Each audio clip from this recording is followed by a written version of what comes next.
अशफाक प्रारंभ से ही पढ़ने लिखने में तेज थे। अपनी पढ़ाई की रस्म शुरू होने से पहले ही वे कायदे की पुस्तक खत्म कर चुके थे। मौलवी ने उन्हें उसी पुराने तरीके से पढ़ाना शुरू किया, पर वे जल्दी ही उर्दू और फारसी पढ़ना सीख गए। माँ के पास उर्दू की बहुत सी किताबें थीं और अशफाक ने वे सब पढ़ डालीं। इनमें किस्से कहानियों की किताबें ज़्यादा थीं। लड़ाई की कहानियां पढ़ने में उन्हें बहुत आनंद आता और वे घंटों उन्हीं कल्पनाओं में डूबे रहते। लड़ाई के किस्से पढ़ते पढ़ते अशफाक लड़ाकू स्वभाव के हो गए।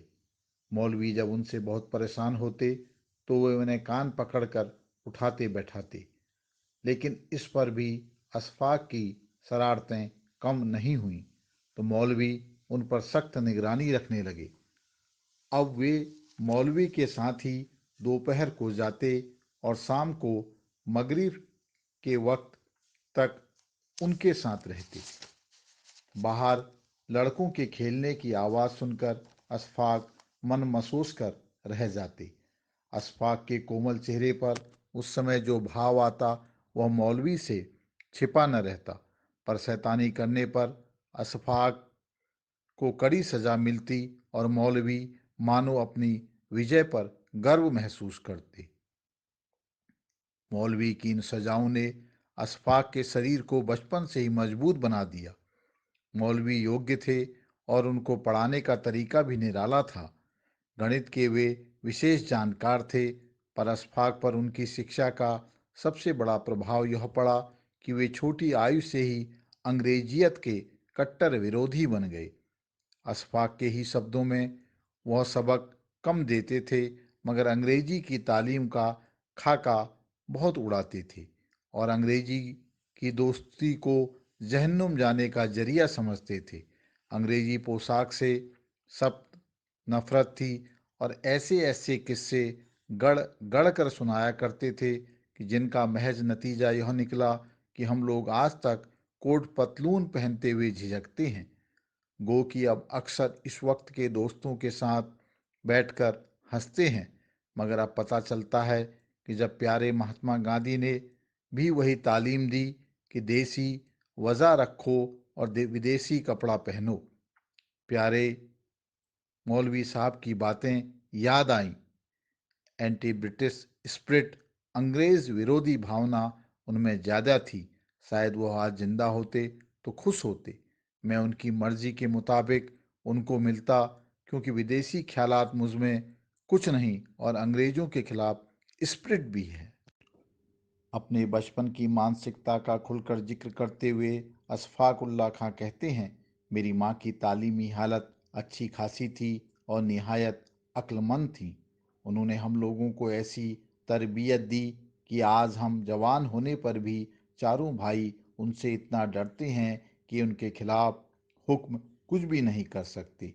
मेरी वालिदा, जो बाकायदा तालीम हासिल किए हुए थीं, बराबर अखबार की मुस्तकिल खरीदार बन गईं और मैं भी बराबर अखबार पढ़ने लगा।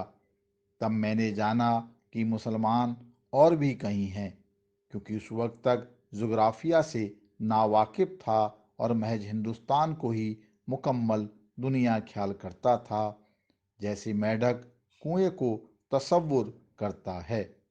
चूंकि मैं पठान था और यह कौम आम तौर पर सेंटीमेंटल ख्याल की जाती है, इन ख्यालात में डूब गया और रोजो सब इसी दुआ में रहता था कि तुर्क हिंदुस्तान फतह कर लें और यहाँ बादशाह बन जाएं और हम खलीफे वक्त की रियाया बन जाएं।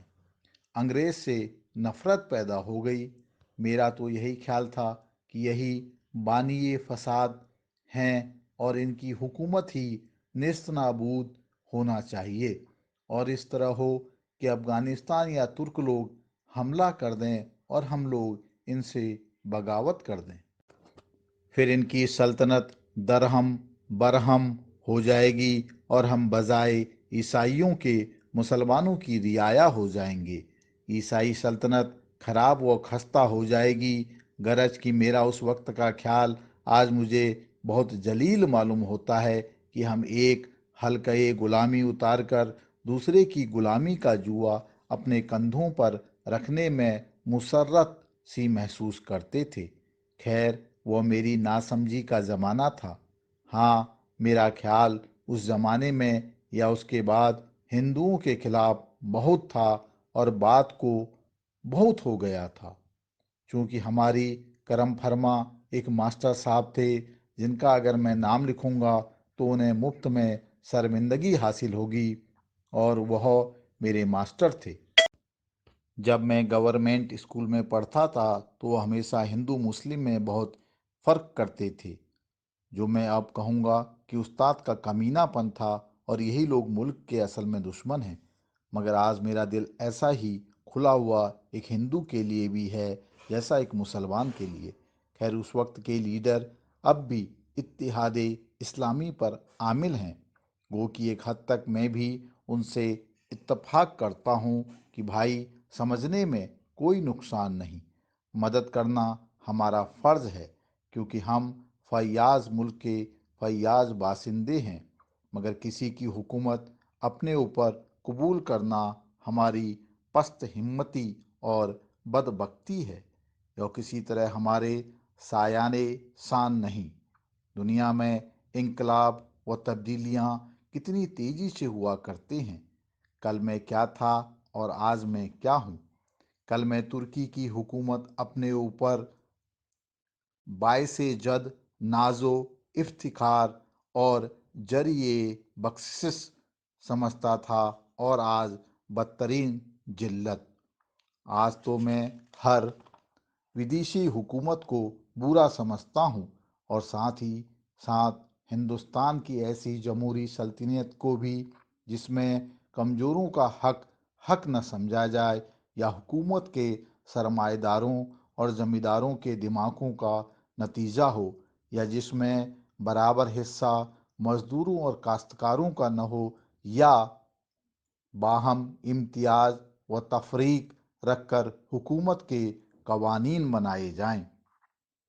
अशफाक ने अपने शुरुआती दौर के विचारों पर कई बार खेद प्रकट किया, और वे उन लोगों को कभी माफ नहीं कर सके जो उनकी इस मानसिकता के निर्माण में सहायक रहे। उन्होंने लिखा, अच्छा, मैं इत्तेहाद इस्लामी पेन इस्लामिस्ट तक एक ज़माने तक रहा, मगर यह ज़माना वह था जब मुझे जी का शऊर हासिल नहीं था। यह ज़माना उस ज़माने के करीब का है जब बंगाल को कन्हई लाल दत्त ने अपनी कुर्बानी से हिला दिया था, और खुदीराम बोस ने, जिसमें तमाम हिंदुस्तान कांप उठा था। कभी कभी कहानियाँ सुनने में आती थीं और बंगाली बमों का हाल सुनते थे तो दिल में ख्वाहिश पैदा होती थी कि हम भी ऐसे होते। अशफाक के विचारों का यही परिवर्तन और बंगाल से लेकर उत्तर भारत की जमीन पर क्रांतिकारी आंदोलन की गतिविधियां उन्हें विप्लवी पथ पर ले आईं। बात उस समय की है जब 1918 में वे शाहजहांपुर के मिशन स्कूल में 7वें दर्जे में शिक्षा प्राप्त कर रहे थे। मैनपुरी षड्यंत्र केस उसी समय चल रहा था, और उस सिलसिले में 10वें दर्जे में पढ़ रहे राजा राम भारती की विद्यालय से हुई गिरफ्तारी का अशफाक उल्ला खां के मस्तिष्क पर गहरा असर पड़ा। उस दिन स्कूल में चारों ओर पुलिस की लाल पगड़ियां ही दिखाई दे रही थीं, और एक सरकारी गवाह ने राजा राम भारती को पुलिस के हवाले करा दिया। उत्तर भारत के क्रांतिकारियों का यह पहला षड्यंत्र था जिस पर बंगाली क्रांतिकारियों का कोई प्रभाव नहीं था। राजा राम भारती की तरह किसी युवक क्रांतिकारी की गिरफ्तारी कब कोई साधारण बात न थी। अशफाक उस दिन जरा देर से विद्यालय गए थे, पर गिरफ्तारी के समय वे चुपचाप अपनी कक्षा में बैठे रहे, लेकिन भीतर एक हलचल थी जो उन्हें शांत नहीं बैठने दे रही थी। अशफाक ने अपने अध्यापक से इस संबंध में जानना चाहा, पर वे बताने से डरे। एक लड़के ने धीरे से कहा, राजा राम ने कहीं डांका मारा है और वह गिरफ्तार किए गए हैं, और भी लड़के गिरफ्तार हुए हैं।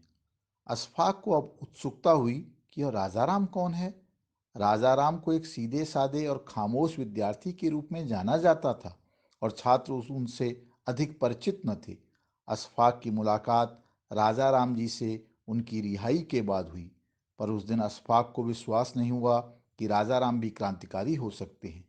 शाहजहाँपुर में उस दिन कई तलाशियां हुईं और अशफाक के लिए यह बहुत रोमांचकारी था। तभी एक साथी ने धीरे से अशफाक को बताया, राजा राम एक खुफिया सोसाइटी का मेंबर है, न डाकू है न कातिल। अशफाक ने हंसकर कहा, तुम भी मालूम होते हो, तुम्हें भी गिरफ्तार करा दूंगा।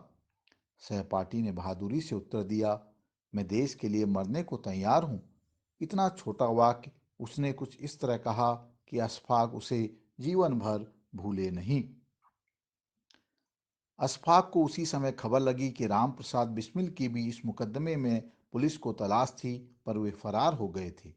उन दिनों अशफाक सोचा करते थे कि टोपीदार बंदूक या कुछ गोलों से बरतानिया हुकूमत को थोड़े से युवक कैसे हटा सकते हैं। कई बार उन्हें यह भी लगता कि नौजवानों का गर्म खून है, पर वे उनकी जिंदा दिली के सामने नतमस्तक हो जाते। सोचते कि अगर यही नौजवान किसी आज़ाद मुल्क में पैदा हुए होते तो राष्ट्र निर्माण में उनका कितना बड़ा योगदान होता। जो जवानियां आज देश की खातिर मिटने को तैयार हैं, वे कितने बड़े देशभक्त और बलिदानी हैं। ये इस धरती के सबसे बड़े आदमी हैं। अशफाक उल्लाह तगड़े नौजवान थे और खूबसूरत थे। वे ऊंचे कद के थे और उनका व्यक्तित्व बहुत आकर्षक था। उनका जन्म 22 अक्टूबर सन 1900 ईस्वी को मोहम्मद शफीक उल्लाह खां के परिवार में हुआ था। उन्हें बचपन से ही कसरत करने और तैरने का शौक था। वे जल्दी ही अच्छे खिलाड़ी बन गए। निशाना भी उनका बहुत अच्छा था। पर अशफाक जब बड़े हुए तो बचपन के उनके शौक धीरे धीरे छूटते गए। अब वे ज़्यादा समय देश के बारे में सोचा करते। मैनपुरी षड्यंत्र के मुकदमे के बाद उनकी मानसिक स्थिति बहुत बदल गई। 8वां दर्जा पास होकर आए तो उन्होंने कोर्स की किताबों में सर वाल्टर स्कॉट की लिखी हुई नज्म लव ऑफ कंट्री, देशभक्ति पढ़ी। होरेसस का किस्सा भी पढ़ा, जिसमें उसने कहा था कि देश पर शत्रु के आक्रमण के समय यदि पुल तोड़ दिया जाए तो टाइबर नदी को पार करके फौज नहीं आ सकती। मैं जाता हूं और इस तंग रास्ते में मैं 3 साथियों सहित खड़े होकर लड़ूंगा और इधर पुल तोड़कर नदी में डाल दिया जाए। वैसा ही किया गया और रोम बच गया। देशभक्ति का यह किस्सा और वाल्टर स्कॉट की नज्म अशफाक को उनके अध्यापक ने कुछ इस तरह सुनाई कि अशफाक अपने को रोक न सके और उस दिन खूब रोए। अशफाक अशफाक के सामने अब देशभक्ति बहुत बड़ी चीज थी। वे सोचते, कैसे होते हैं वे लोग जो देश की खातिर फांसी के तख्ते पर हंसते हंसते अपने प्राण न्यौछावर कर देते हैं। कई बार वे उन लोगों के बीच अपने को खड़ा पाते और गर्व महसूस करते। वे मन ही मन सोचते, मैं भी क्रांतिकारी बनूंगा, देश की आज़ादी के लिए मर मिटने वाला सच्चा क्रांतिकारी। अशफाक के एक अध्यापक ने एक बार उन्हें एक पुस्तक पढ़ने को दी, जिसमें संसार भर के प्रसिद्ध देशभक्तों की वीरतापूर्ण कहानियां थीं। पुस्तक देते समय अध्यापक ने उनसे कहा था, मैं यह किताब तुमको बिल्कुल देता हूँ क्योंकि तुम इसके योग्य हो। अशफाक ने इस पर गर्व महसूस किया। देशभक्ति के उन किस्सों को अशफाक ने पढ़ा तो उनके इरादों में और भी मजबूती आ गई। फिर तो उन्हें किताबें पढ़ने का शौक लग गया। हिंदी कम जानते थे तो आनंद मठ एक साथी से पढ़वा कर सुना। इस साथी ने ही उन्हें गुप्त क्रांतिकारी दल के बारे में कुछ संकेत दिए। अशफाक के मन में एकाएक विचार आया कि वे देश से बाहर जाकर देश का कार्य करें। पर मित्र ने उन्हें यहीं रहकर काम करने और क्रांतिकारी दल में सम्मिलित होने की सलाह दी। बात उनके मन को भा गई और वे इस प्रयास में लग गए कि किसी तरह क्रांतिकारी दल के लोगों से मुलाकात हो।